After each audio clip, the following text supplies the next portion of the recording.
Tātad mēs ar jums mēģināsim sakopot visu to, ko esam izgājuši šī gada garumā. Un es domāju, ka mēs visu grāmatu nelasīsim no šī viedokļa. Tas mazliet atvieglos manu darbu. Bet kā man patika viens fiziķis, viņš runājot par fiziku, saka, ka mēs sastāvam no kvantu fizikas likumiem. Un šo kvantu fizikas likumu kaut kā darbojas. Un no šiem kvantiem pēc tam izveidojas tā fizika, kur sauc par mehāniku. Nu, jau Ņūtona fizika. Kā viena fizika pāriet otrē, nav skaidrs. Bet tas, ka ja mēs paņemtu vienu atomu un palielinātu tādā veidā, ka kodolu uztaisītu apelsīnu, tādā izmērā, ka būtu kodols apelsīnu lielumā, tad elektrons lidinātos aptuveni, kur Zemes orbīta. Tātad, jā, šis nelielais attālums, kāda 16,000 kilometri, mazliet mazāk kā 10,000 kilometri, šajās proporcijās vienkārši tukšums. Tā kā, ja jūs vēlaties saprast tukšumu, tad vismaz pamēģiniet uz tādu piemēru saprast, kā varētu saprast to, kāpēc mums tas tukšums vajadzīgs. Tad bez šī tukšuma nebūs arī kvantu fizikas likuma darbības, un līdz ar to nebūs arī mūsu ķermenis kā tāds. Vai arī tāds piemērs, ka ja mēs paņemtu 1 kubikcentimetru ar neitrīno un uzliktu uz galda, tas, ka daudz vispār nezinu, ko nozīmē neitrīno, tas nav tik būtiski. Bet pagaidām būtiskais ir tas, ka ir kaut kāds kubikcentimetrs, cukurgraudiņš ar neitrīno, uzliekam uz galda. Un tālāk jautājums tāds tīri no fizikas viedokļa.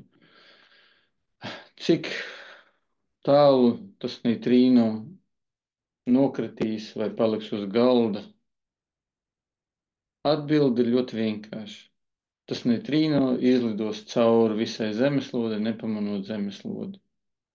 Pēc tam atlidos kādu gabaliņu no zemes, un pēc tam atkal atpakaļ atgriezīsies. Atkal izies cauri un atkal. Un tā būs bezgalīgi ilgi, kamēr būs enerģija.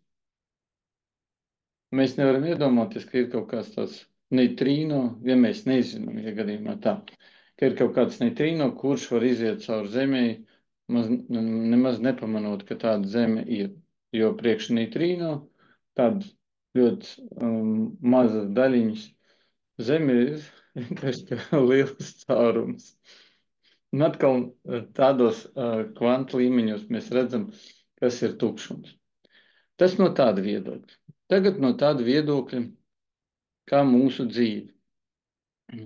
Tātad runājot par Dao, pateicoties Dao, ir mūsu ķermenis. Arī interesants tāds moments, ja, cik liela būs Saule pēc izmēra tad, kad viņa nodzesīs. Aptuveni fiziķi ir izrēķinājuši. Tad, kad viss tukšums no Saules izies, tad viņi būs tādas kā apelsīna izmērā, bet ar ļoti blīvu vielu. Un apkārt izveidos šo melnu cauri. Tad kaut kur tas apelsīns izveidos kaut kādu ļoti spēcīgu elektromagnētisko lauku ap sevi, un tā veidosies melnais caurums. Kur vēl kaut kas no fizikas. Jā, un iedomājieties, kas notiek, iedomājieties, tas nozīmē mēģinot iztēlēties, kas notiek melnajā caurumā. Vienīgais, ko mēs noteikti zinām, ka laiks tur stāv uz vietas. Teorētiski mēs to esam izskaidrojuši. No kāda viedokļa? No tāda viedokļa, ka mēs zinām, ka magnētiskais, tas magnētiskais, ja tad elektrons ar neitronu, ar pozitronu, ja tad viņi veido elektromagnētisko lauku. Tātad elektromagnētiskais lauks ir tas, kas nosaka laika kustības ātrumu.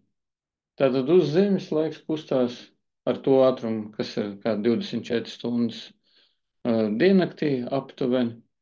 Tur, kur ir lielāks gravitācijas spēks, tur laiks kustās lēnāk. Tā kā, jā, melnajā caurumā, tad laiks, tādu viedokļu viņš vienkārši apstājas. Bet visu, ko mēs šobrīd runājam, tas ir tāds tukšuma piemērs. Un galvenais tukšuma piemērs jau nav pat tajos elektronos vai ātomos, vai tukšums, kas ir starp Sauli un planētām, lai tur kaut kas varētu iziet. Un tas arī fizikālais vakums nav pilnīgs tukšums. Tādā ziņā, ka tur ir kaut kādas daļiņas. Bet tukšums kā Dao tukšums, kas var sevi ietvert jebkuru pasauli. Un ja mēs šobrīd runājam no tāda viedokļa, ko mums vajadzētu, ja mums no vienas puses vajadzētu šo tukšumu padarīt tukšāku, tas ir interesanti, jā, kā tukšumu var padarīt tukšāku. No otras puses, vajadzētu pavērties šim tukšumam, jo tajā tukšumā arī paveras visi iespējas. Tas it kā saprotams, jā. Ko darīt ar mūsu atmiņu?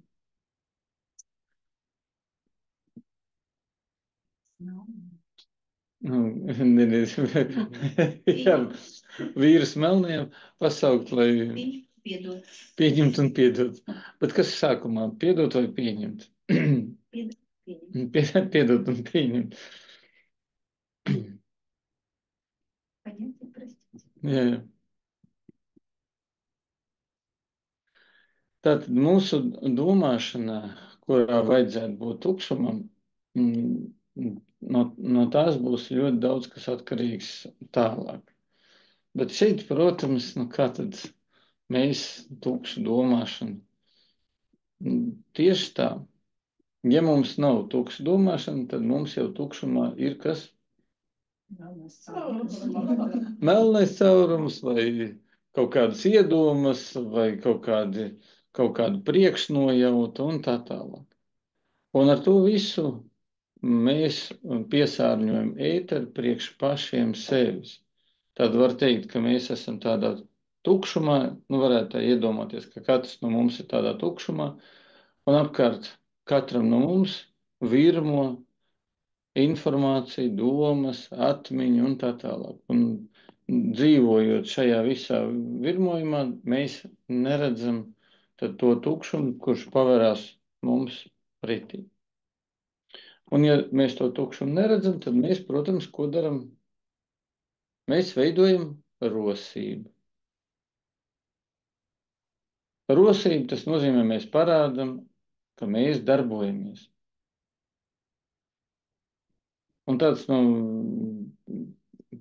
ikdienas piemēriem ir, kad cilvēks pēkšņi saslimst ar kaut kādu tādu nopietnu slimību, un viņš saka, es esmu tur gan trenējies, gan veselību nodarbojies, gan kaut kādas diētas tur piekopis, un vēl uz baznīcu cits staigājis, cits kaut kādas garīgas mācības ir gājis un tā tālāk. Un te pašā laikā ir tā slimība. Tad arī ir tāds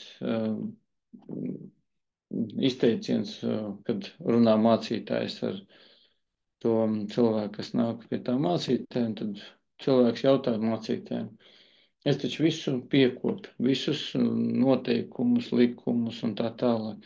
Vai es nepareizi dzīvoju? Viņš saka, pareizi, bet lieki.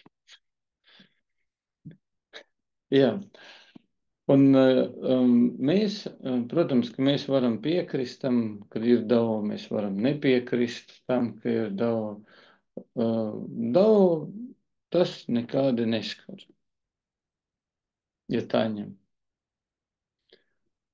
Bet, ja jūs esat sastapuši sevī tādu stāvokli, kā pēkšņi ir izveidojies tukšums, tad jūs ar to dabu esat saskārušies.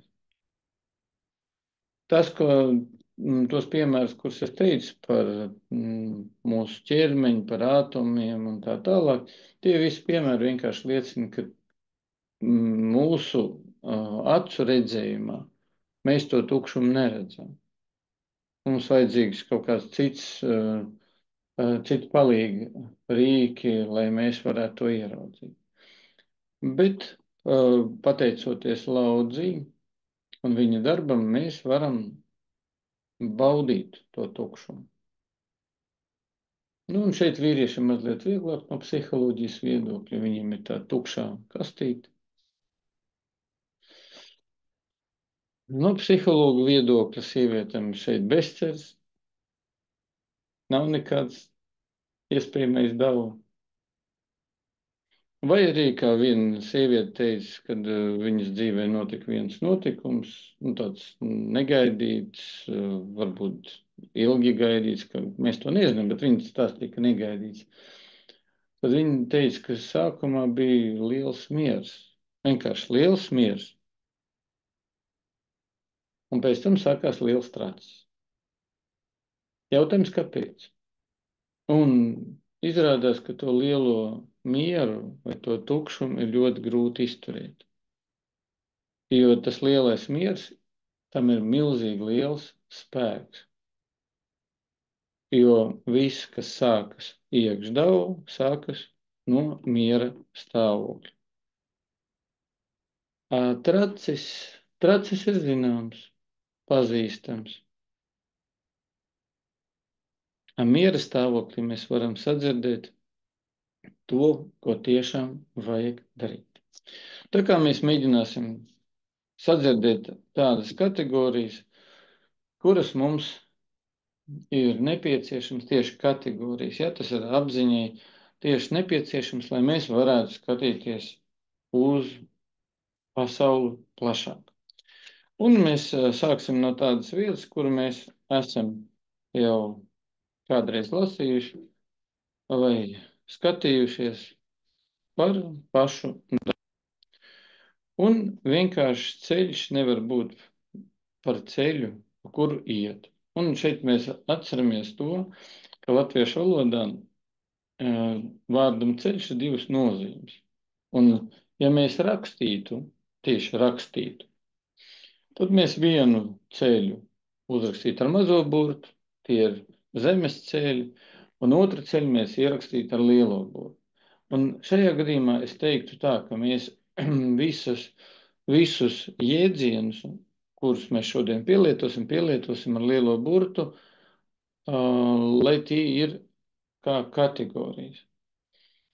Tātad vienkārši ceļš vai zemes ceļš nevar būt ceļš, pa kuru iet. Tātad ceļš, pa kuru iet, tie nav tie ceļi, pa kuriem mēs ejam, braucam un tā tālāk. Tas ir tas iekšējais ceļš, kuru mēs esam kādreiz runājuši, ka ceļš veidojas ejot no būtības un uz būtību. Un viņš vienmēr ir viegls. It kā saprotams, pareizi. Šeit ir tālāk divas ceļu kategorijas. Viena kategorija būs saistīta ar vīrieša iešanu pa ceļu, un otra kategorija būs ar sievietes iešanu pa ceļu. Gan vīrietis, gan sieviete, ejot pa ceļu, izzina paši sevi. Tātad izzina savu būtību. Izzina tas nenozīmē uzzina līdz galam, bet izzina. Vīrietis šo ceļu iet, veidojot sevi. Tātad vīrieša ceļš vienmēr saistīts ar to, ka viņš sevi veido no paša sākuma, no pašas mazotnes, kā sūds krūti. Jau no tā brīža viņš jau veido savu ceļu. Viņš pats sevi veido.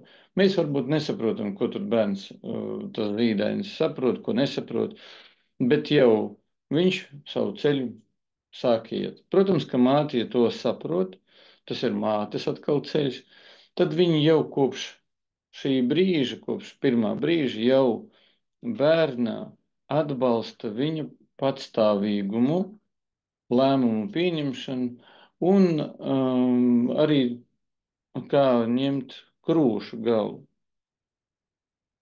Un ja viņš kož, tad viņa uzrāda viņam, ka tas nav īstais ceļš, jo kožot viņš posta pats savu barības avotu. Tas no tāda tīra praktiskā viedokļa.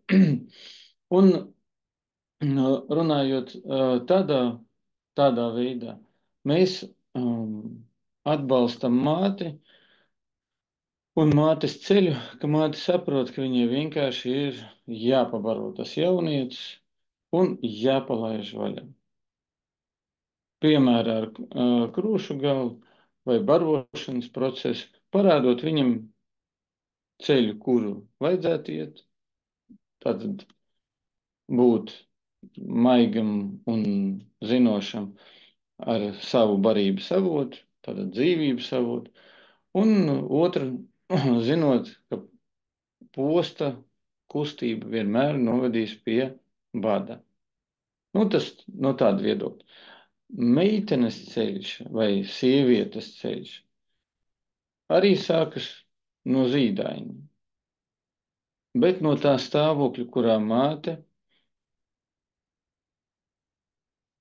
to meitu baro. Stāvoklis nozīmē, kāds ir viņas iekšējais stāvoklis, vai viņa ir mierā, vai viņa nemierā.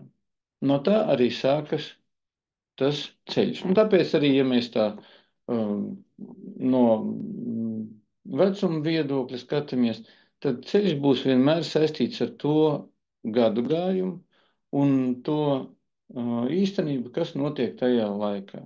Tātad, ja tas ir zīdainis, tad viņam jābūt zīdainim. Ja viņš kļūst par bērnu, tad viņam jāpāriet bērnu kategorijā. Ja viņam jau ir 18, nu tad jau viņam ir 18. Un mātes loma jau ir beigusies. Un patiesībā jau sen, bet nekas. Gan meitai, gan arī dēlu. Tātad ar ko atšķiras vīriešu ceļš? Vīriešu ceļš atšķiras no sievietes ceļa, ka viņš sevi veido. Viņš tieši veido sevi un veido savu iekšējo saturu. Kāds viņš var būt? Sieviete, viņa izzina sevi. Izzina savu iekšējo saturu. Tāpēc sievietes ceļš vairāk saistīts ar savu iekšējā saturu. Tas ir, kas viņai ielikts kā pilnība, izzināšana. Un, ja mēs ņemtu tādu ārēju kaut kādu papildinājumu, tad mēs varētu paņemt tādu iekārtu kā divriteni vai motociklu vai automobīlu. Un tur vienmēr ir as apkārt kurai griežas ritenis. Un as ir tas, kas sevi izzina tajos ceļos, kur brauc. Vai cik to asi var noturēt tieši tajā vietā, kādā viņi ir. Ritenis šajā gadījumā būs tas, kas izzina savu iekšējo struktūru. Ar kādu ātrumu var braukt, ar kādu efektivitāti var bremzēt, kāda būs elastīgums un tā tālāk, kāda būs noturība. No abiem diviem ir atkarīgs tas, vai divritenis vai motocikls vai mašīna turpinās savu braucienu un izpildīs savu to nozīmi pasauli. Tāpēc arī es teiktu tā, ka personas vārds vai vienkāršais vārds nevar būt par vārdu, kuru nosauc. Tāpēc arī runājot par vīrieša vārdu, kurš sevi veido, var teikt, ka katru reizi, kad viņš noiet pie jaunas savas būtības iekšējās, viņš pieliek vēl vienu burtiņu sev klāt.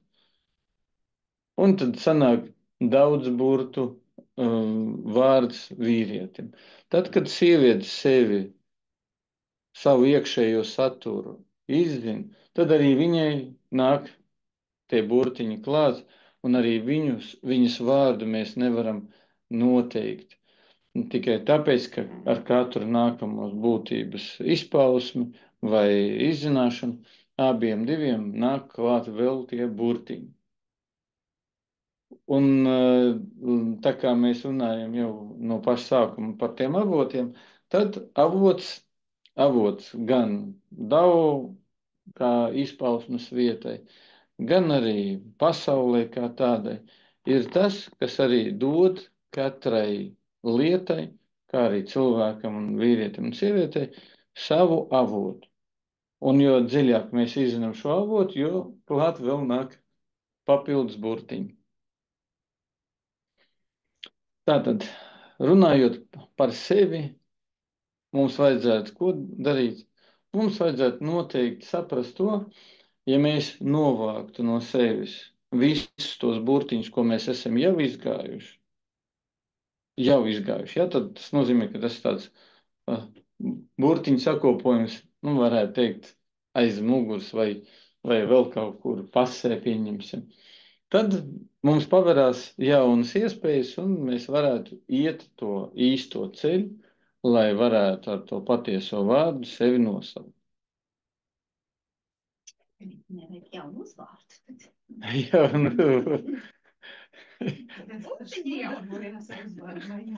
Jā, ir arī.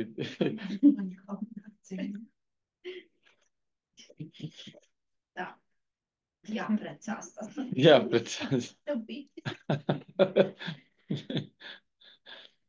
Var arī tā.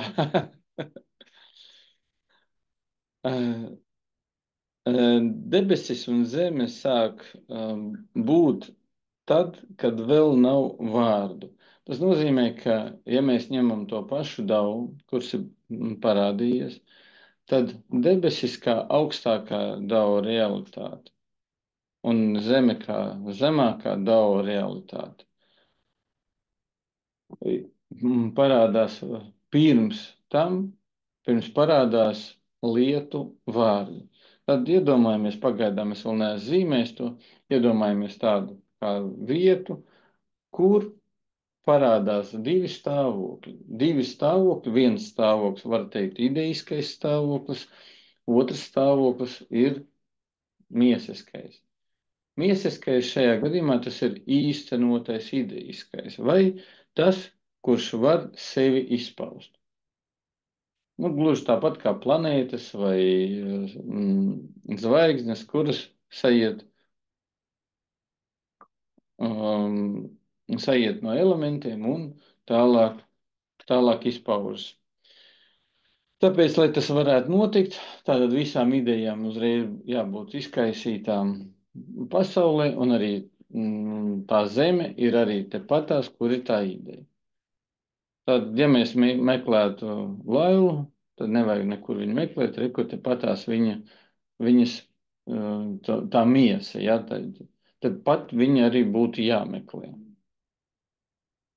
Bet, ja gadījumā Laila pati ir aizgājusi kaut kur pastaigāties, atstājusi tikai savu miesu, tad mēs atradīsim tikai viņas miesu.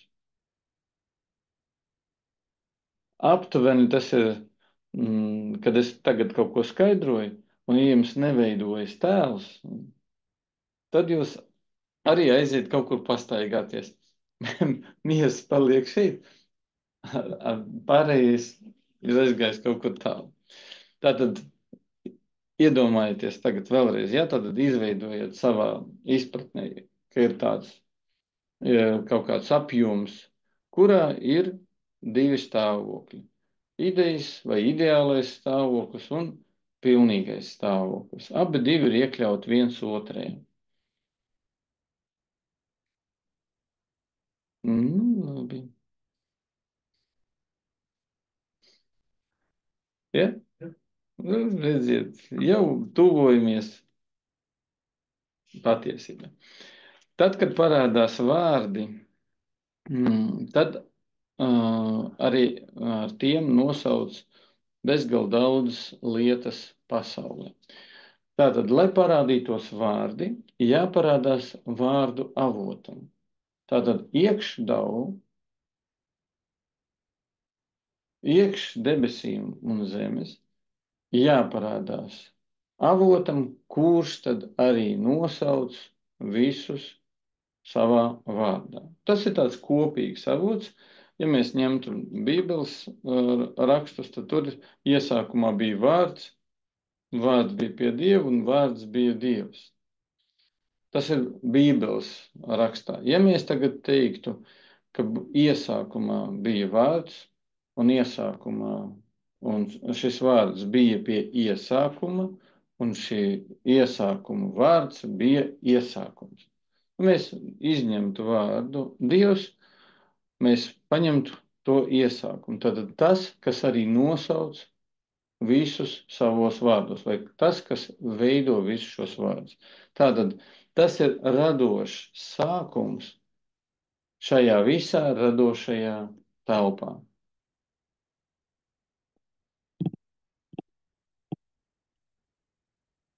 Labi. Es domāju, ka jāpazīmē. Es jums teikšu, ko zīmēt, un jūs iesiet pie tāfeles zīmēt. Pa vienu.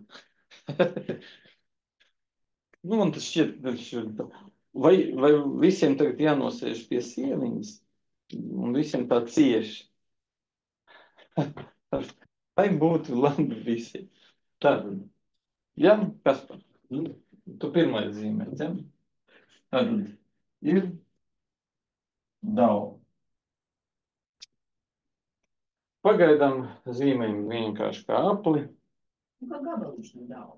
Nē, tas ir vienkārši daudz, kur mēs esam iekļāvuši kaut kādās robežās. Ja mēs runājam par kaut ko, tad mēs uzreiz tam arī iedodam robežu. Ja mēs tagad padomājam par DAO vispār kā tādu būtību, tad pirmā būtība ir tas, ka DAO ietver sevi visu. Ietver sevi visu. Un līdz ar to tā būs apziņa. Vai pirmā apziņas forma, kur ietver sevi visu. Tad viss ir lieliem burtiem, ja? Viss pagaidām ar lieliem, lai viss ir ar lieliem burtiem. Tātad, ja jums ir apziņa, un kāpēc pieņemsim miegs nāk? Es šobrīd nerunāju, ka mēs tur neesam izgulējušies vēl, tāpēc, ka apziņa nav ieslēgta. Tad, kad ir ieslēgta apziņa, miegs nenāk tikai tāpēc, ka apziņa ir bezgalīgi dziļa. Jo apziņa neuztver formas, apziņa uztver būtību. Tātad iekšējo saturu. Tad, kad mēs izslēdzam apziņu, pārējam uz domāšanu vai pārējam, pieņemsim, uz atmiņu, vajadzīga tēma, vajadzīga informācija.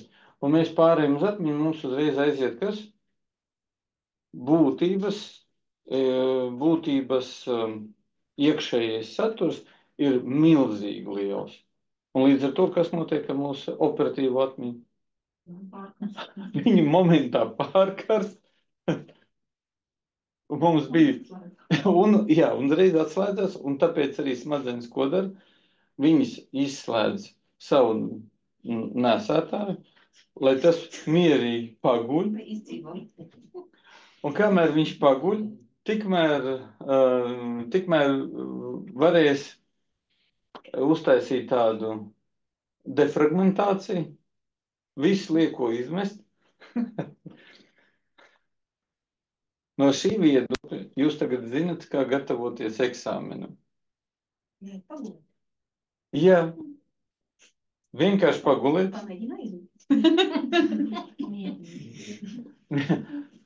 Jā. Jo tad ir iespēja, ka eksāmeniem būs kaut kas. Jā, kaut ko tad. Tātad Pirmais, ka ietver visu sevi. Otrais, ja ietver visu sevi, tad arī otrais, ko vajadzētu šeit, ka tā ir vieta izpausmē.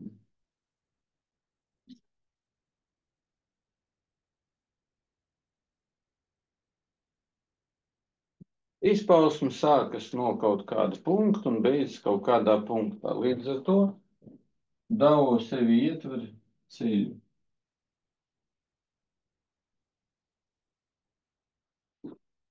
Lai varētu kaut ko izpaust, tam vajadzīgi 3 sastāvdaļas. Vajadzīgs vieta, kur mums ir. Mums vajadzīgs kaut kas, kas mūs iedvesmo, gars un darba rūķis, spēks. Tātad mums vajadzīga vieta, gars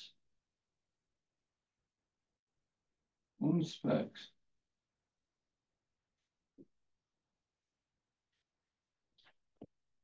Tas, kas mums ir vajadzīgs. Tātad no tā, ko mēs šobrīd esam izrunājuši.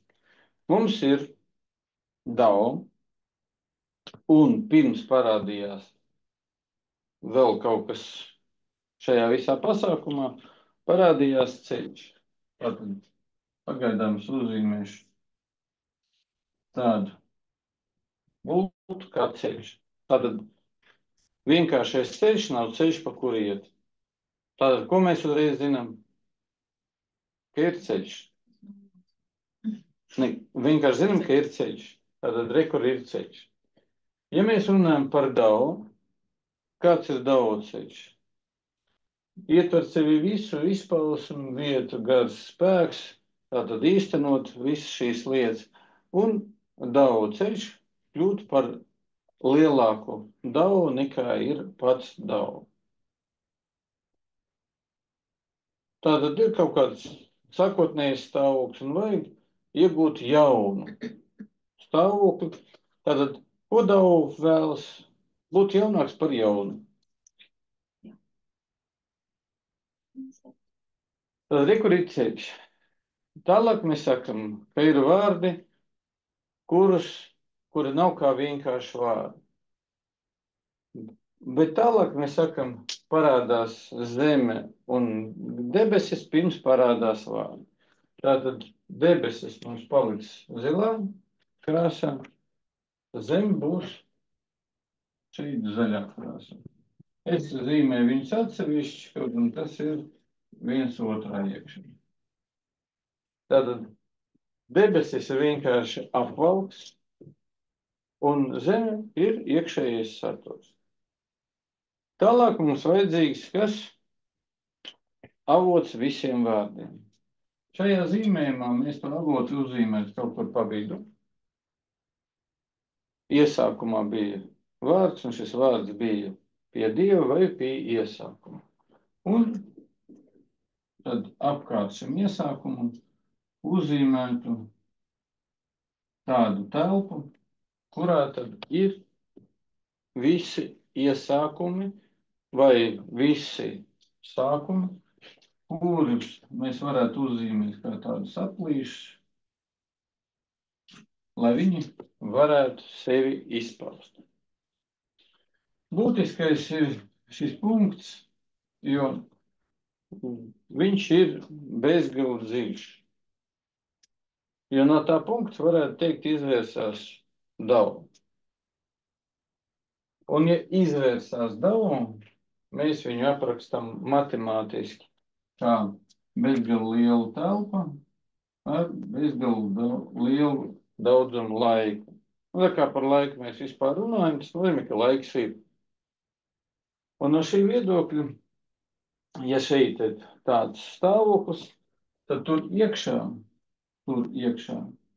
būs mīnus bezgalība, un laiks arī būs mīnus bezgalība. Tātad, lai būtu līdzsvars, tas nozīmē, ka jābūt iekšējiem stāvoklim un ārējiem. Un tad, kad viss šis nāk vaļā, tad mums vēl kaut kas ir vajadzīgs. Mēs runājam par diviem spēkiem vai diviem ceļiem vīriešu un sievietes, bet mums vēl visam šim pasākumam vajadzīgi tas, ko mēs tālāk sauksim par mātišķo spēku, kas sevī ietver visu dabu. Es pagaidām zīmēju šādā veidā. Un dievišķais spēks vai gars, kuru mēs uzzīmētu šeit, kā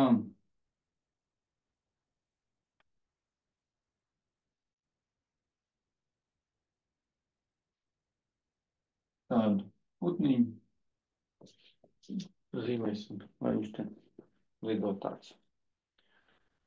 Tātad mēs redzam pagaidām tādu bildi, kurā ir dau, ir iekšējā, dau realitāte un ir realitāte apkārt dau. Un šeit, šajā visā pasākumā, vajadzētu vēl uzzīmēt to, ko mēs varētu nosaukt par radošo spēku.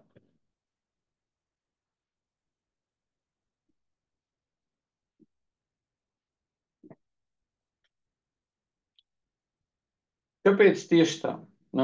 Tikai tāpēc, ka īpatnība garam ir tāda, ka viņš nevar patiešo iedarboties ne uz ko.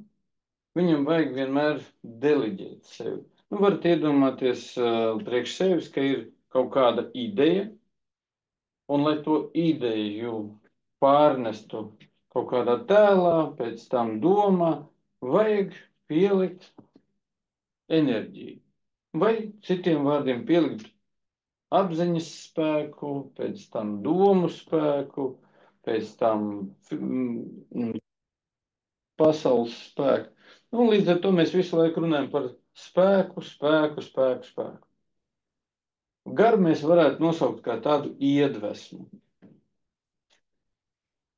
Un tas ir tikai tāpēc, lai mēs varētu savā izpratnē to īstenot vai pielietot.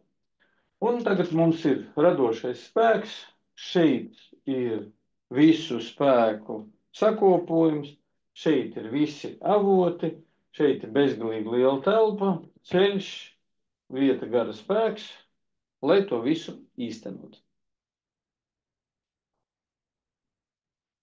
Un sākotnējais tukšums. Vai sākotnējais hauss, pirmatnējais hauss, kur vēl nav nekas, līdz es neuzzīmēju mātešķo spēku. Tātad, kad parādās mātes spēks, tad arī parādās kārtība vai parādās miers un sākās kaut kāda jauna kustība. Tātad turpināsim šo jauno kustību. Wow. Nu, man jau izskatās labi ekrānā. Vai jūs neredzat, kā es ekrānā izskatos? Es varu paskatīties. Smieklīgi. Neko. Tie, kas tur skatās ekrānā. Mīts, jā, kas ir jā, tā.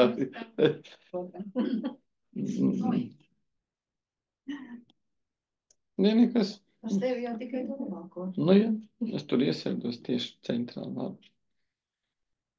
Tātad, no visu to, ko mēs tagad uzzīmējam, izriet sekojušais. Tad, kad mums nav nekāda vēlme, mēs redzēsim, ka viss dzimst. Tātad mēs redzēsim, kā viss dzimst no visa tā, ko mēs tagad uzzīmējam. Ja mums nav vēlmju, un mēs esam tādā vienkāršā, ikdienišķā vai ierastajā stāvoklī, ka mums nav vēlmi. Tagad mums ir drīz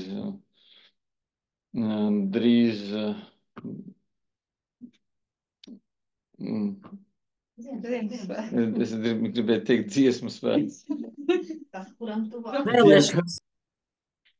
Jā, tātad vēlēšanas. Jā, tātad drīz būs Ziemassvētki, pēc tam jaunais gads, un tad var vēlēties, un ja vēlēsieties, tad nebūs šis stāvoklis bez vēlmēm. Bet ja būs šis stāvoklis, tad varēsiet vērot, kā viss sākas no vissmalkākiem avotiem. Tātad tiem avotiem, kas tur centrā uzzīmē. Bet ja jūs būsiet ikdienišķajā stāvoklī vai ierastajā stāvoklī, tad, kad jums ir vēlmes, un kurš mums mazliet vairāk saprotams, tad mēs redzēsim visu lietu ārējo veidolu. Kādu mandarīnu tu gribi? Maziņu, lielu, zaļu, oranžu. Kādu tu gribi? Kādu?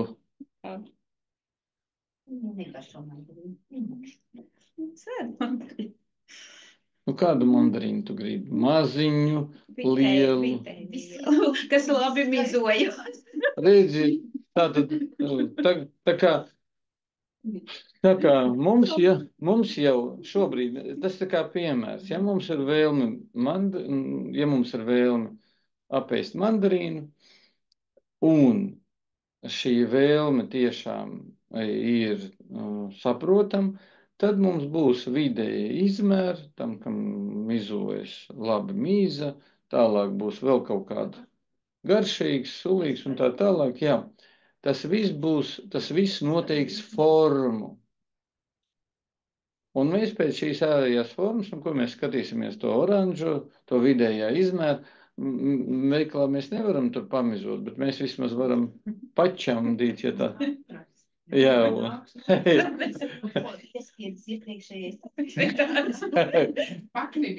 Paknibināt. Nu, redziet, cik daudz jau mēs zinām par sevi. Jā, vēl radošais ne, bet bezspēks jau te darbojas, jā. Bet, ja mēs būtu bez vēlmēm, tad mēs redzētu, kā mandarīns, kā avots izpaužas. Mēs varētu skatīties, kā cilvēks piežina tā, lai neman kameras tajos mandarīnos, kā čubini, kā osta, kā vēl kaut ko dara. Un to visu dara mandarīna spēks. Mandarīna avots. Un šajā piemērā tad mandarīna avots liek mums iet pie mandarīna koka, audzēt mandarīnas, vākt mandarīnas, pārdot mandarīnas un tā tālāk. Gaidīt jauno gadu ar mandarīniem. Tātad šādā veidā mēs redzētu, ja būtu avots tieši, kuru sauc kā mandarīns, tad mēs redzētu, kā no šī avota veidojas viss tas, ko šobrīd mēs arī stāstījām.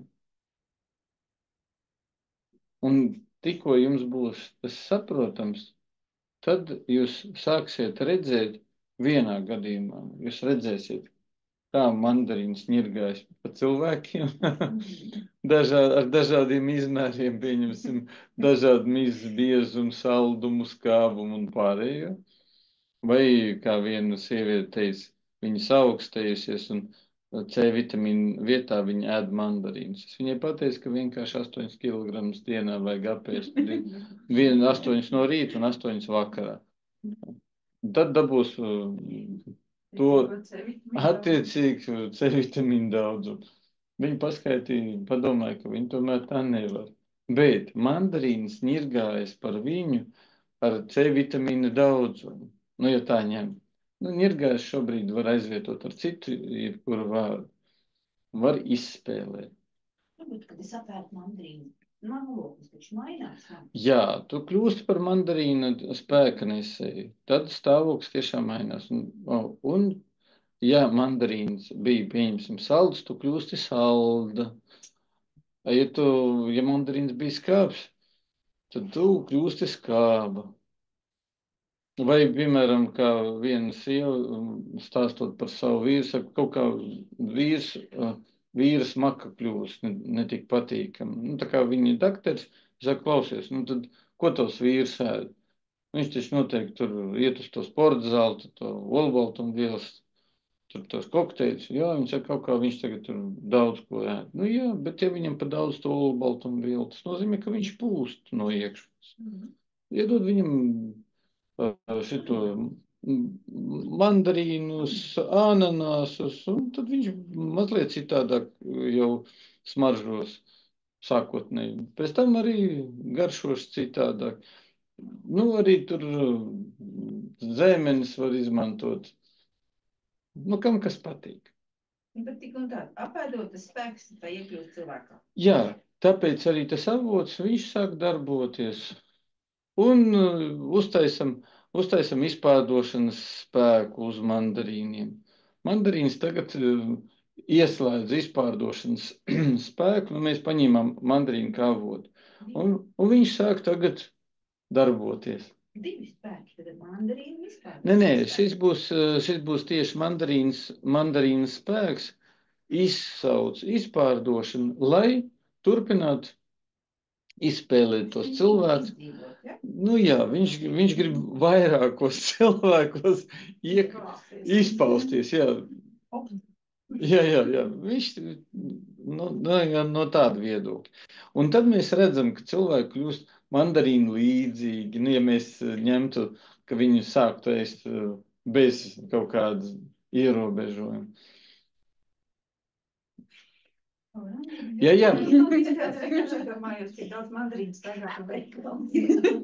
Labi, ka garš gabals neieraudzīja. Bet tas tiešām ir, ja mēs no vienas puses mēs sakam arī, mēs esam tas, tie, ko mēs ēdam, jā, ir viens tāds teiciens, bet ir arī teiciens, mēs esam tie, kā mēs domājam. Nākošais no šodienas viedokļus, mēs esam tie, kādu avotu caur sevi laižam. Un ja mēs šodien paņemam mandarīnu avotu, nu tad mēs esam mandarīnaini. Ja mēs paņemam zemiņu avotu, mēs būtu zemiņaini. Nu un tā tālāk. Jā, un skatoties uz Kasparu, saka, чего призадумался старче? Bet, ja dāva ir gara spēka izpausmes vieta, kāpēc, lai cilvēks nedavīja, caur cilvēku taču garš izpaužās, pareizi? Nu, cilvēkam katram savs ir garš, jā. Tad, lai viņš izpaustos, cilvēkam nekaut kas jādara, nevis jāvēro tikai. Nu, jā, tā bija taču otra lieta. Izpausme, jā. Bet tur minēja, ka, jā. Nu, mēs pagaidām paņēmām, ka vienu avotu, tas bija mandarīns. Avots. Mēs vienkārši modelējam šo tēmu. Un tagad būs, pieņemsim, cits avots, Kaspars. Iedomāsimies, ka Kaspars kā avots. Tad visi Kaspari būs līdzīgi viens otram. Tikai viena būs maziņa, otriem būs vidēji, trešie būs lieli, vieniem mizojas labi, citiem mizojas švaki, nu, no tādām pašām pazīmēm. Tad vieni skābi Kaspari, citi ir sarūktināti. Tas nozīmē, ka pārgatavojušies plauktāt. Mēs būtu, ka mēs nopērkam mandarīnus, viņi tādi izskatās garšīgi, viena apēdam garšīgs, otrs ar rūgtu piegaršu jau. Ar to balto iekšā. Jā, ar to balto pelējumu. Balto.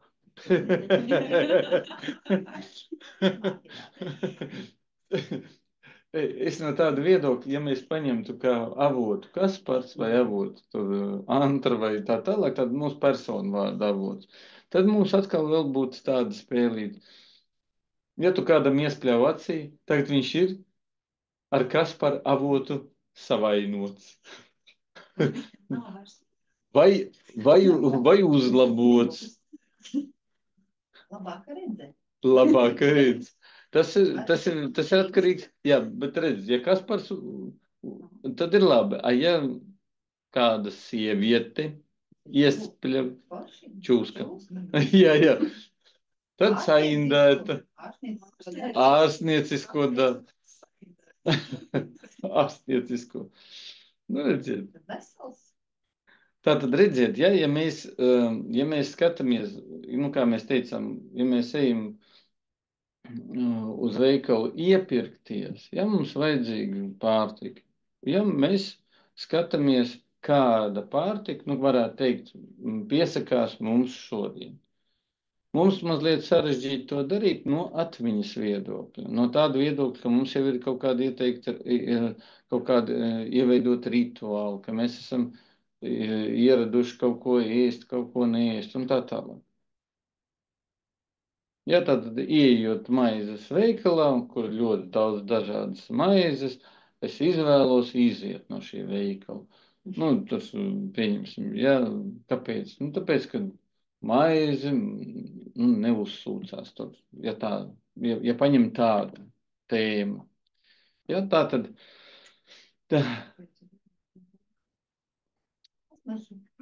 jā.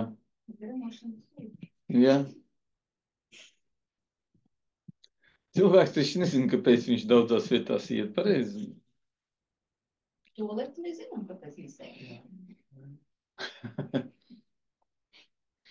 Tālāk, bet ja mēs redzam tās ārējās iezīmes, nu kā mēs runājam par ārējo veidolu, tad tālāk sākas ārējā forma, bet iekšējo saturu mēs neredzam. Kā vienai sievietei, kad mēs runājam par tādu tēmu kā attiecības ar vīrieti vai ģimenes veidošanu, nu, un viņi saka, ka viņas dzīvē nav bijusi tāda, un tagad interesanti, ģimene pēc savas būtības vai ģimene pēc savas formas. Ja, tātad, kur ir vīrs ar sievu, kur tur nāk bērni, tad arī ar tiem bērniem tur dzīvo, tur auklē, māc un tā tālāk. Un tad viņi saka, ka, nu, es vēlētos, viņi ir tāda vēlme piedzīvot tādu iespēju. Un tālāk viņi saka, ka, un es viņai jautāju, kādam tam vīrietim būtu jābūt, un viņi pasaka vienu vārdu un vienu iezīmi, un es saku, un tagad mēs pateiksim stop. Tur, kur sākām, tur arī pabeidzām. Jo jebkuru iezīmi, kuru jūs uzrakstīsiet, jūs uzrakstīsiet ārējo veidolu, bet iekšējais saturs būs atšķirīgs.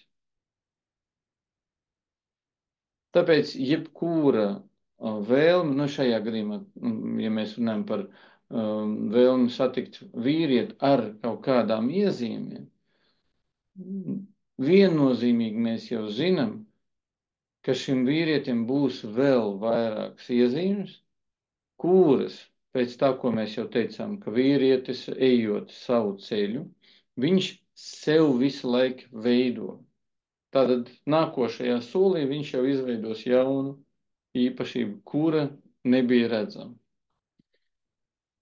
Un līdz ar to katra nākamā solī viņam nāks klāt vēl jauna īpašība, kura viņam nebija redzama. Līdz ar to vīrietis, kur viņi aprakstīja ar to vienu pagaidām iezīmi, un kur mēs aiztaisījām atpakaļ ciet, noteikti būs tas vīrietis, ar kuru viņi gribēs šķirties jau diezgan ātri.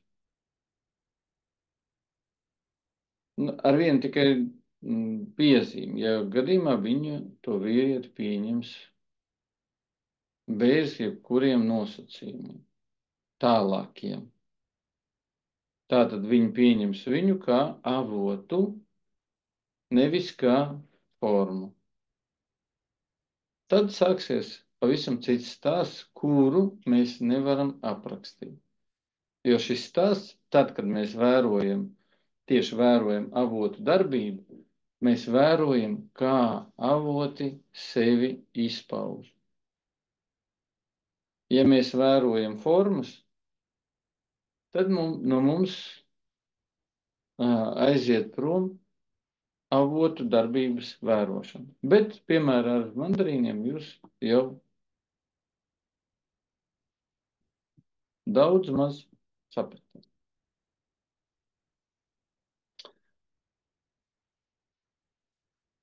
Ja ir šāda veida divkosība vai divsaturs, tā teiksim, ja, tad ir arī kopīgs šī satura avots. Bet šo avotu sauc dažādiem vārdiem.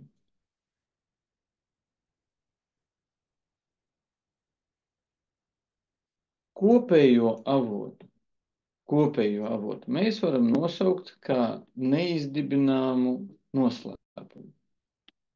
Tātad, ja mēs runājam par to pašu mandarīna avotu, kā iekšējo saturu, un mandarīnu formu, kuru mēs arī saucam par mandarīnu, tad sanāk, ka abiem diviem ir viens vienots avots,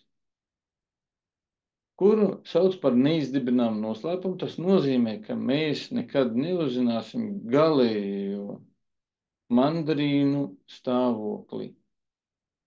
Viņi mainīsies pēc izmēra, pēc garšas, pēc satura, pēc krāsas un tā tālāk. Viņi visu laiku mainīsies.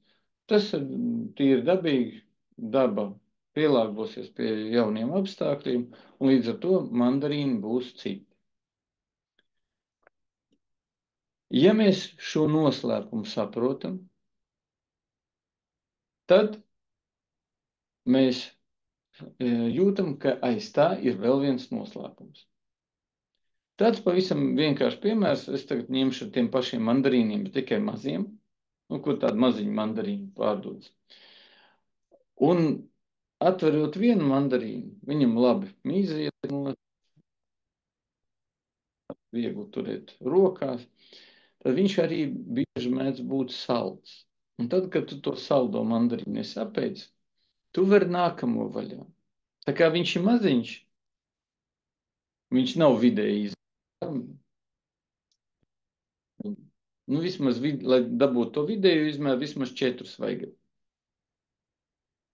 Bet tu atver, viņš salds trāpās, nākamo atver, tas skābenāks. Un veidojas tā iekšējā noslēpuma sajūta, tā var nākamais. Varbūt tur būs saldais. Un tā aiziet, ja mēs tagad saprotam, ka tā darbojas noslēpumu sajūta, ka mēs varam nākamo.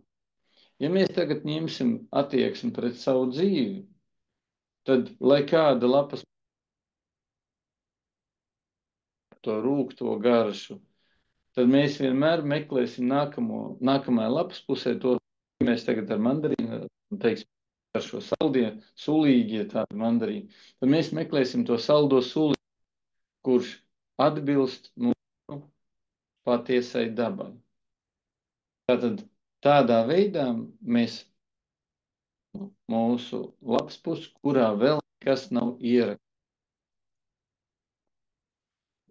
Tas no tā, ka mēs ieskatāmies šajā visā dziļumā caur noslēpumu. Un tas būs arī attiecībās, ka mēs varam vaļā noslēpumu. Ja mēs tagad nevaram vaļā to jauno lapas pusi, tad mēs ātri šķirstīsim iepriekšējās lapas puses. Un caur visām tām lapas pusēm mēs nelasīsim tagad. Mēs izķersim no tām lapas pusēm vārdus, frāzes, kuri apgrūtinās mūsu stāvokli. Kāpēc apgrūtinās?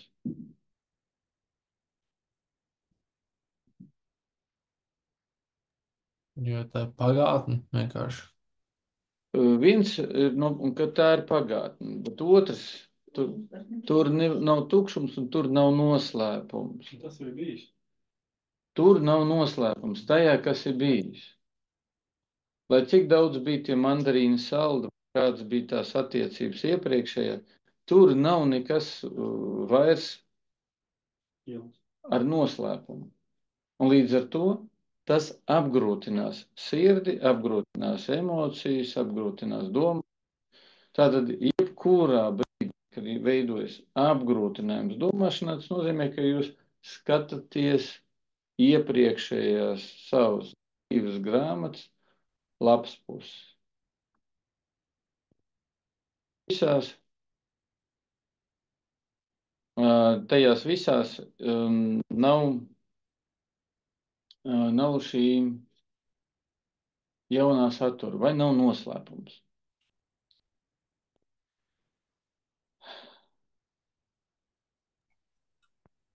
Un tad, kad jūs saprotat šo stāvokli, ka jūs verat vaļā to jauno lapu. Jauno tas nozīmē, ka jūs skatāties, ko šī diena jums nes. Tad šī diena ir kā vārti, kuros parādās vēl smalkāki sākumi. Tātad tās visas nianses, kuras mēs vienmēr ar sāles daudzumu, ar piparu daudzumu, ar cukuru daudzumu vai garšvielu daudzumu vienmēr pārbaudam. Jā. Tātad redziet, pie kā tad mēs esam nonākuši.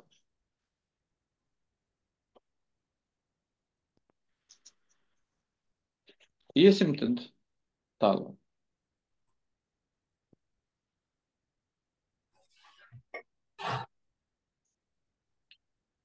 Un mums būs tagad jāsaprot, ko nozīmē ilgi ilgt.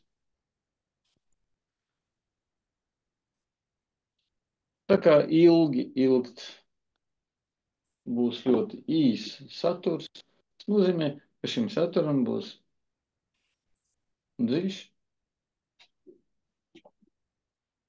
avots.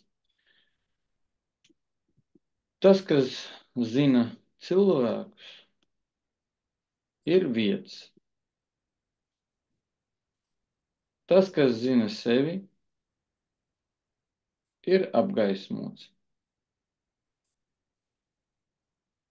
Tas, kas uzvar cilvēkus, tam ir spēks. Tas, kas uzvar sevi, spēcīgs, patiesi. Tas, kas zina pietiekamību, var pierakstīt arī mēru, tas ir bagāts. Spēcīga kustība nozīmē, ka ir griba. Tad, kad nezaudē savu stāvokli, tas nozīmē, ka tu ilgi ilgsti. Tad, kad tu nomirsti un neizzūdi, tas nozīmē ilggadību.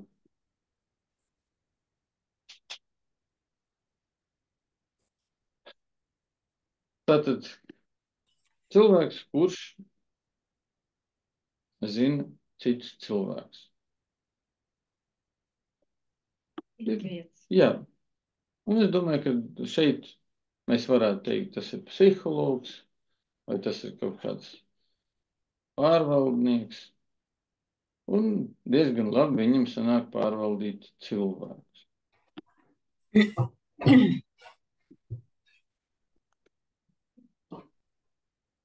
Manipulators. Nē. Tas ir viedais.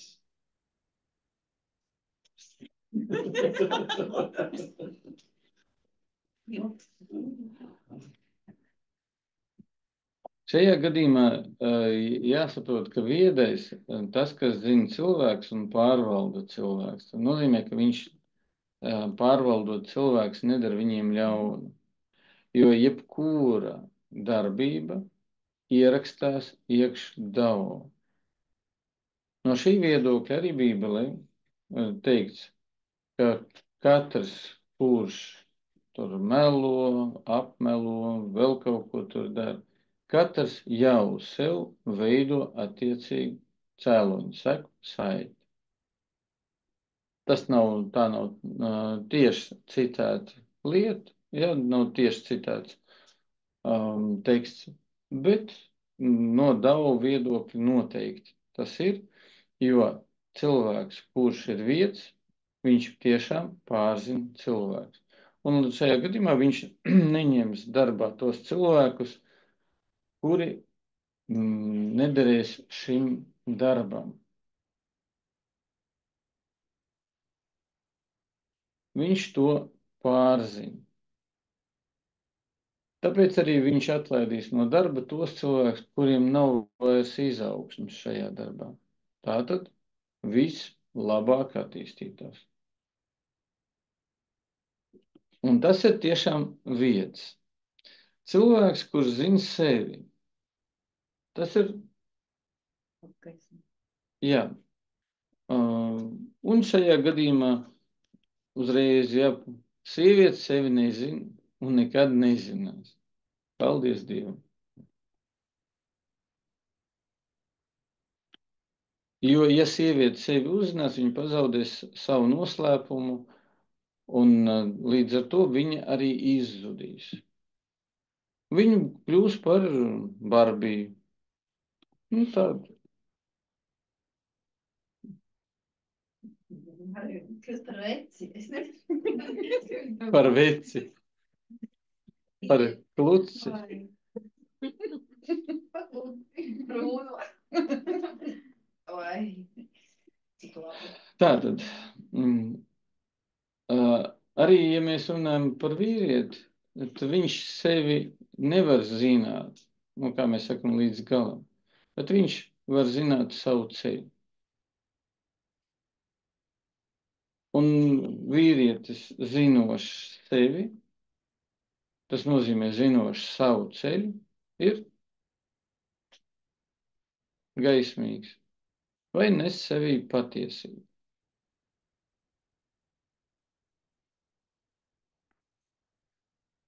Tas, kas uzvar cilvēkus, tam ir spēks. Un tad to jūs varat paskatīties apkārt. Un arī tāds piemērs, ko tur, kādu tur to grupējumu grib pievarēt tur austrumos. Nu, kaut kāds, tagad neatceros, kā tos grupējumus. Hezbollah, nu pieņemsim. Grib pieveikt Hezbollah, bet uzvar ko? Cilvēks, ja tad vienalga, vai tie ir Hezbollas tie dalībnieki, vai tie ir vienkārši iedzīvotāji, tos uzvar ar ko? Ar spēku, ar raķetēm, ar spridzekļiem, ar vēl kaut ko un tā tālāk. Bet pašu Hezbollu nevar uzvarēt, jo Hezbollah nav cilvēks. Es vienam cilvēkam skaidroju tādu, nu, it kā pats par sevi saprotam lietu, bet viņš to ieraudzīja citā gaismā. Ka nevar uzvarēt valsti, nevar uzvarēt sistēmu.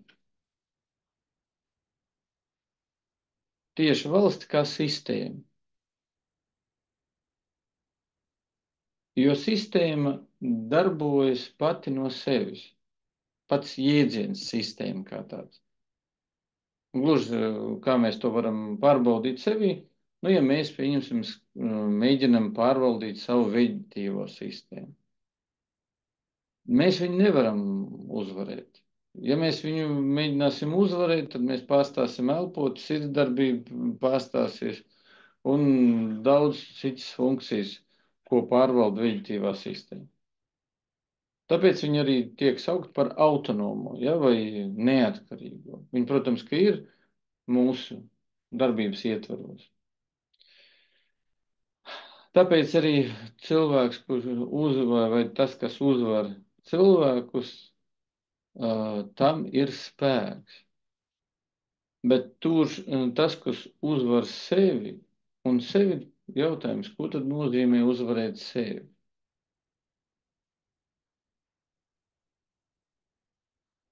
No tukšuma viedokļa.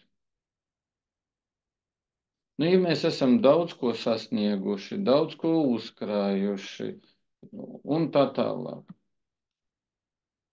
tas padara mūs zīmīgākus, jā, un līdz ar to smagākus.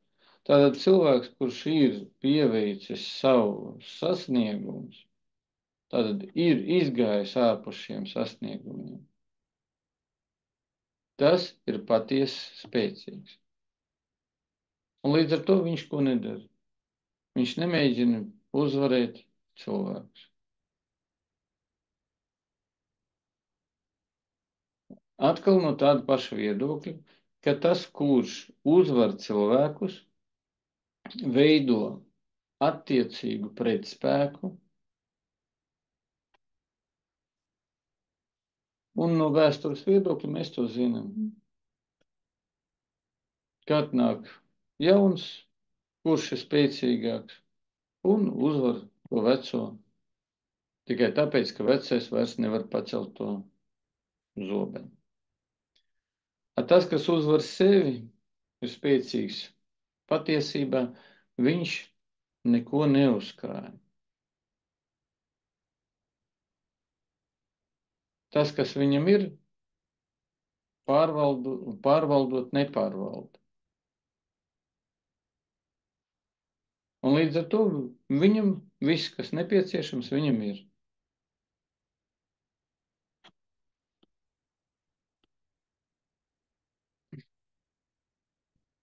Un no šī viedokļa, kad mēs sakam, cits cilvēks ir mūsu spogulis.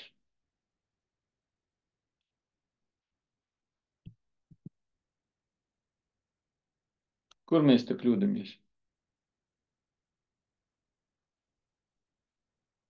Mēs kļūdamies tajā, ka tas cilvēks mums nav zināms.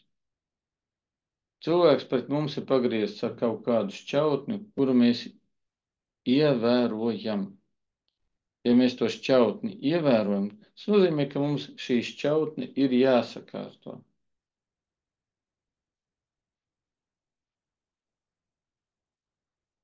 Ievērojam, tas nozīmē, ka mūs aizķerās. Iedomāsimies tādu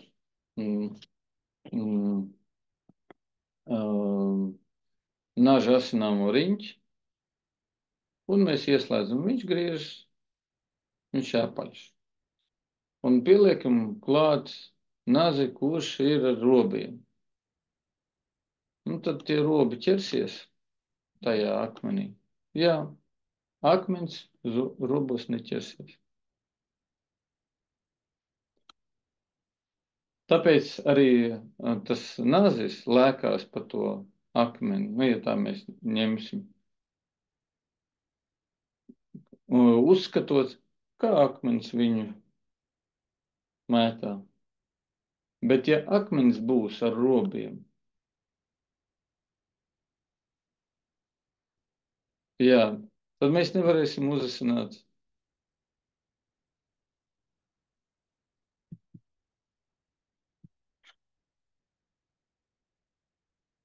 Un es domāju, ka tas ir saprotams. Tagad mums vajadzēs atrast otru tādu akmeni, kurš varēs mūsu robus, tad tā arī kā nazī tos robus noņemt.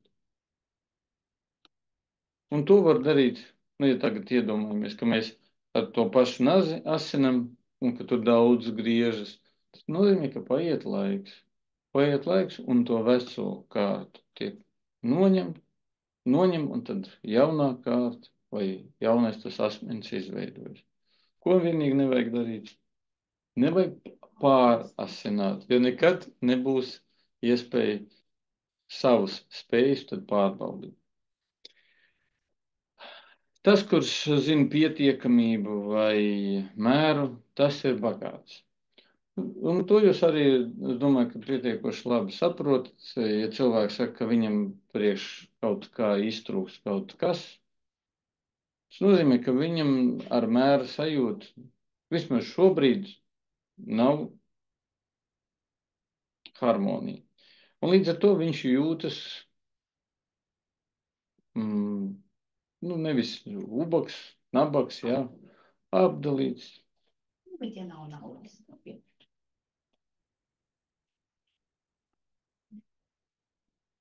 viņš uzskata, ka iztrūkst naudas. Ja viņš uzskata, ka iztrūks, tad vispārreiz viņa arī iztrūks. No Dau viedokļa nauda arī ir kā avots, kas darbojas iekš Dau. Ja mēs tā ņemam, ja? Un ja viņš darbojas iekš Dau, līdz ar to ko vajag? No vienas puses vajag uzvarēt sevi, lai saprastu, ka nauda vienmēr ir gluži tāpat kā laiks. Vai arī vienu laiku atpakaļ pienāk kaut kāda sieviete, kaut kādām pretenzijām, es saku, stop. Divas iespējas. Viena iespēja, ka man nav laiks kašķim, un es eju tālāk. Otra iespēja, ko jūs vēlaties man pateikt vai palūgt. Ja ir, iedošu. Nav, iešu tālāk, tik un tā. Tas no tāda viedokļa, ka laiks ir vienmēr, kam izpausmē. Kašķis neveido izpausmi, kašķis veido kašķi. Tāpēc laika nav jābūt kašķim. Un, ja mēs runājam par naudu, tad ko nauda vēlētos, ja mēs no Dau viedokļa? Paplašināt Dau, bagātināt Dau. Jo naudas avots ir iekšā Dau. Un līdz ar to, ja cilvēks bagātina Dau, tas nozīmē, kabatas paliek arvien tukšākas.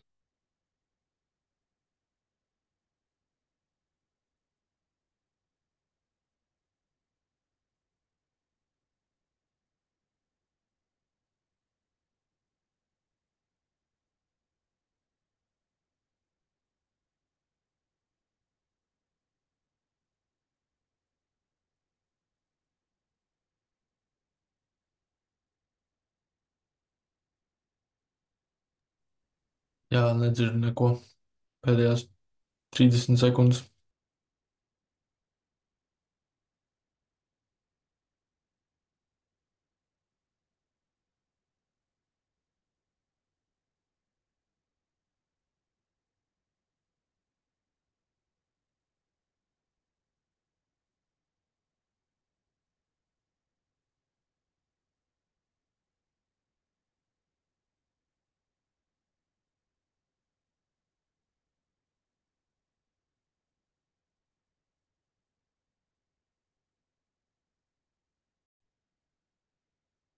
Mēs te runājam par naudu. Jā. Varbūt daļēji jūs dzirdējāt, varbūt daļēji nedzirdējāt. Tātad runājām par naudu un runājām par to, ka naudas avots ir iekš Dau. Un ja mēs runājam par Dau ceļu, tad Dau vēlas kļūt ne tikai pats par sevi, bet arī vēlas kļūt tukšāks, tīrāks, dziļāks, tātad atjaunots. Līdz ar to, ja mēs atgriežamies pie naudas avota, tad ko vajag veicināt? Vajag veicināt, lai ir nevis kaut kāda noteikta summa, kas jums ir vajadzīga, bet noteikts tukšums šai summai. Jā, lielāks ir. Jo mēdz būt tā, ka cilvēki definējot naudas daudzumu gluži tāpat kā tajā stāstā par vīrieti. Definējot naudas daudzumu, līdz ar to ierobežo sevi ar to naudas daudzumu. Nu, cilvēks vēlas 1 miljonu tur, nopelnīt. Nu, tad Dao paskatās, cik viņa tajā cilvēkā dzīvības vēl ir, un sadala to miljonu uz attiecīgiem mēnešiem. Definēs sākot no. Tā nesaprot. Visums tādas nesaprot. Vai konkrēti. Tā kā, ja cilvēks saka, ka viņam nav naudas, protams, ka mēs saprotam, ja tukšumā tagad jūs kaut ko sakat, ja, tad mēs vēl pieiesim pie tādas tēmas. Tukšumā jūs pasakat, ka jums kaut kas nav. Un tad tālāk arī tukšumā būs avots, nav tas. Ja ir tukšs naudas maks, tas nozīmē, ka ir iespēja prievēt. Jā, ja ir tukšs naudas maks, noteikti tur ir iespēja. Jā, tāpēc arī tukšs naudas maks nedrīkst dāvināt, vajag tur ielikt kaut kādu naudas zīmīti. Nu, labāk zaļā krāsā. Nu, violetā. Violetā, var violetā pieņemsim. Jā, 500. Man Vismaz, ja sakot no nemazāk. nemazāk kā Atgriežas draugiem. ar draugiem. Jā. Draudenēm. Arī. Jā.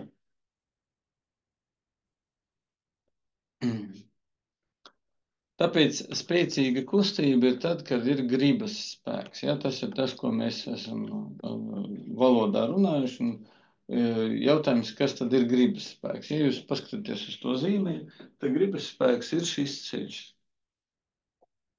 Griba ir vienīgā, to, ko mēs saucam par dievu gribu vai pasaules gribu.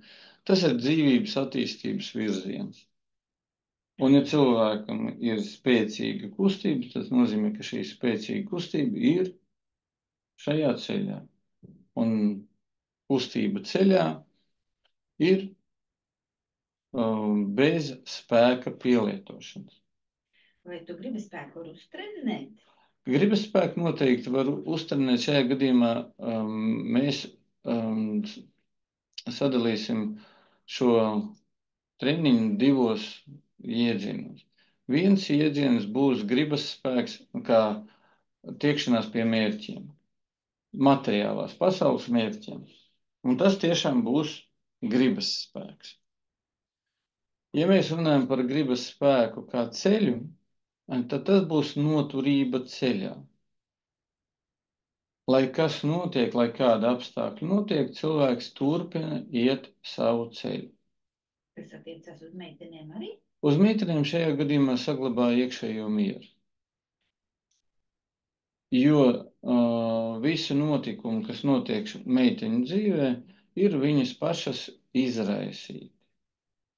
Gluži tāpat, kā viņas pašas saņemtie. Nu, ja mēs runājam par dievu gribu ienāk meitenes dzīvē, tas nozīmē, ka viņa ar savu mieru šo gribu ir piesaistījusi. Un tad tas miers paliek dziļāks. Ja mēs runājam par citiem stāvokļiem, kad nav meitenes griba dieva gribā, tad vispārējie notikumi ir viņas pašas veidoti vai izsaukti. Jā, šajā gadījumā es pateiktu aptuveni tā, ka iedomājamies, ka ir laiva un ir laiva uz ūdens virsmas. Un šī ūdens virsma ir gluda. Tas kā tāds redzējums. Un tajā laivā, protams, ka ir tur tie jūrnieki vai tur bērni un tā tālāk. Nav tik būtiski. Un tagad tā virsma sāk viļņoties. Un kas izveidojas? Un ka tā laiva apgriežas, noslīkst un tā tālāk. Sanāk, ka sagadījās, ja? Un kur, protams, viņi atnāk? Tur, kur ir šī ūdens dibens. Dibens tas ir fizikālais plāns. Tad, kad tā viļņošanās sākas, tad to neredz. Tad, kad tā viļņošanās jau ir rezultāts atnesus, tad ko mēs redzam tos upurus, ja tā ņem. Tāpēc arī no meiteņu viedokļa, pareizāk sakot, no meiteņu spēka vai sievietes spēka kustības viedokļa, tad, kad sieviete izpauž savu gribu, tieši savu gribu, nevis savu gribu atdot Dieva gribai, tad veidojas tas, ko mēs skatāmies kā negadījumu, negatīvas situācijas, bērni slimo un tā tālāk. Nu, ja mēs ņemam šādu veidu piemēru.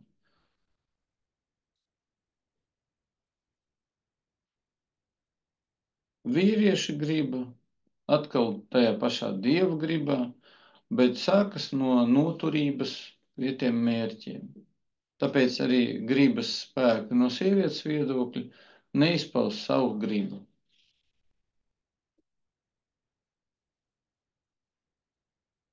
Jo izpaustā griba zaudē iracionalitāti, zaudē noslēpumu. Šajā gadījumā mēs runājam par kategorijām, nevis par fizikālā plāna darbību. Jo fizikālā plānā gan sieviete, gan vīrietis var darīt jebkuru darbu, ko katrs prot. Bet griba ir garīga kategorija. Un tāpēc sievietes gribai jābūt mierā. Tad, šajā gadījumā mierā un mierā ar pasauli. Tad viss kārtojas.